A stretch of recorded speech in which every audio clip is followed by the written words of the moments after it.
What's going on, my Jack brother? Coach Scott here. In today's video, we're going to talk about if it's best to increase the weight with each set that you perform for an exercise. And if so, what percentage should you increase that weight by?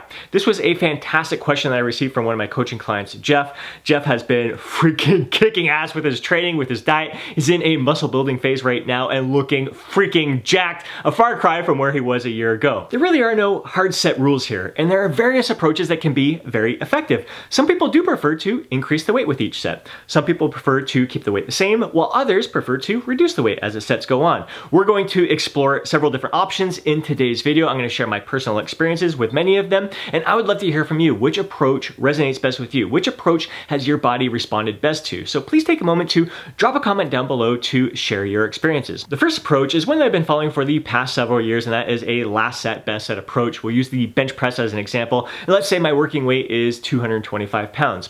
I like to begin by performing a few workup sets before I get to the 3 working sets. So I may begin with 95 pounds and just doing about 3 repetitions. I'm just trying to get a feel for the movement. Then I'll bump it up to 135 pounds, just trying to grease the groove here. Again, only 3 repetitions. I'm not trying to train to failure or anything like that. Then I'll bump it up to 185 pounds, and again, only doing maybe 2-3 repetitions at the most. I don't want to fatigue myself here. I'm just trying to get a feel for the weight, the tension on my muscles. I'll take a good long break, and then I'll hit my 3 working sets. So put 225 on the bar, that's my working weight, and I'm going to leave about 2 or 3 reps in the tank for that first set, knowing I could do a little bit more but stopping short. Second set, I'll leave maybe a rep or 2 in the tank, and then the third set, it is last set, best set. It is all out effort training to momentary muscular failure, so nothing left in me. Now earlier this year, I did a little 3-month experiment where I only did 2 workup sets and only 1 working set that was balls out effort, absolutely everything I had, leaving it all out there on the gym floor.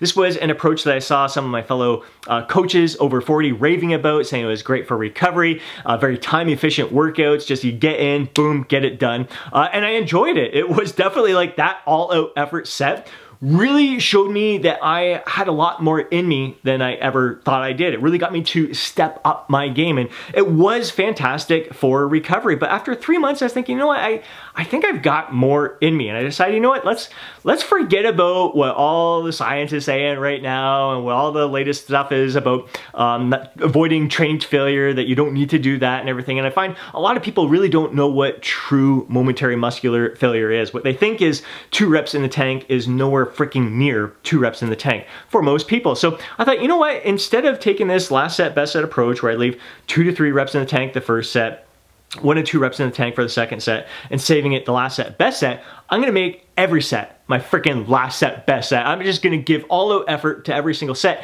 and see what happens. And I've been doing that for the past 2 months, and I have been freaking thriving, absolutely freaking thriving from this approach. It just really goes to show how you can really allow the noise, the distraction from the industry to hold you back. And because you have this fear of training to failure, that it's going to beat you down, that it's going to have a negative impact on your gains, that you're not going to recover very well, that it's not the best for muscle growth. I gotta tell you, like, my body has responded incredibly well during these past 2 months. I'm really happy with some of the progress that I have been seeing with my physique. I definitely feel like I am gaining muscle, and my weight is up about 2 to 3 pounds.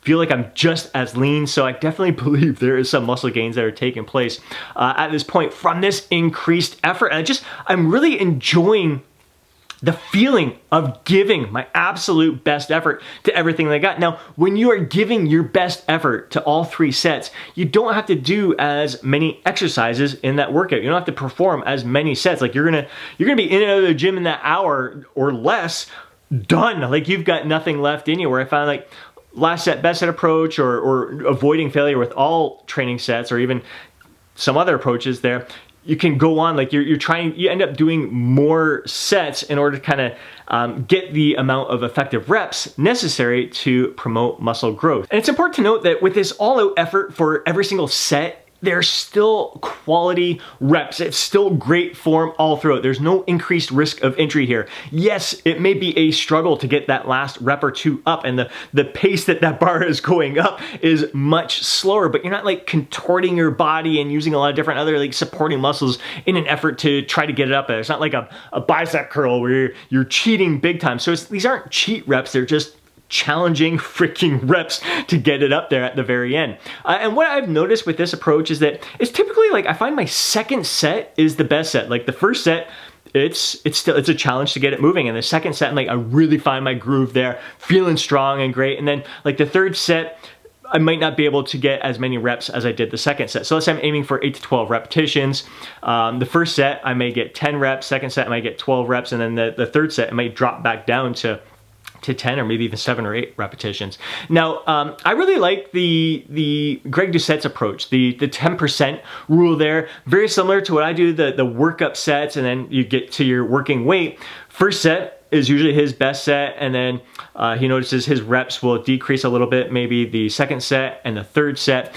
And if he hasn't had to strip away any weight, he'll keep going. He won't stop at 3 sets. It's not until he has to reduce the weight by 10%, and if he does that set and he still can't hit the target rep range, then that's when he's done. So he may end up doing like 5 or 6 sets for a specific exercise, and he's not going to stop it until he can't do 10% of what he lifted previously, the 10% of the weight. So I find that a really interesting approach and perspective. So rather than switching and doing a bunch of various exercises, you're doing kind of more working sets there. And like many of my fellow bros, I like to take some of my sets beyond that point of momentary muscular failure using advanced training techniques like drop sets or extended rest pause sets or mechanical advantage supersets. Now, I'd only select like 1 exercise per muscle group per week that I would do something like that with, but with a lot of exercises, I will do partial reps on my last set, best set. So if I'm training to momentary muscular failure with all 3 sets,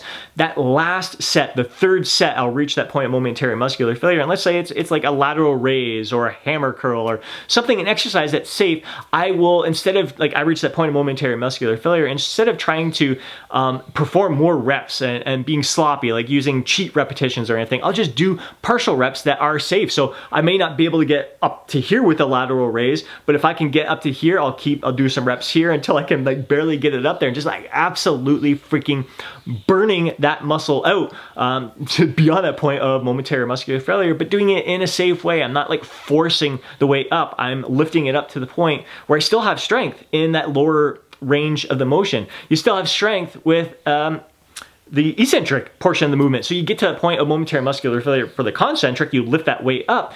You know you couldn't lift another weight up, so you can like slow that last repetition down. Like I will often do that with just about every set that I do. I really love that super slow negative on that final repetition. It's again a safe way to extend that set. You've got more strength there. Why not take advantage of it? So again, there's so many different approaches that you can follow in how you structure your sets there. There is no right or wrong. I would love to hear from you. Which approach resonates best with you? Have you experimented with various approaches? And I think that's the best way to go about it, is to do different approaches throughout the training year. But again, like we all kind of have an approach that works best for you. This has only been 2 months for me training to failure with every single set. We'll see how my body responds. Like depending on my training volume over time, I've been ramping it up this month compared to the last month. Like I might just have to dial back the volume a little bit, but I don't know, like I said, I'm thriving from it, but there will be times where I think I'll dial it back and follow that approach where it's just 1 hard working set and just 2 working sets. I mean, it's all good. It's all fun. I'm rambling here. I'd love to hear from you. So drop a comment down below too. Share your experiences with me. Let me know what you have tried and what approach resonates best with you. If you enjoyed this video, please do me a favor and smash that thumbs up button. I'd really appreciate it. If you want to see more videos like this, be sure to subscribe to the channel and hit that alert button so you're notified each time I upload a video. If you know a fellow bro who would benefit from watching today's video, please do him a favor and share it with them. And before you go, don't forget to download your free guide, Lose Fat, Get Jacked. Have yourself an amazing day. Catch you in the next video.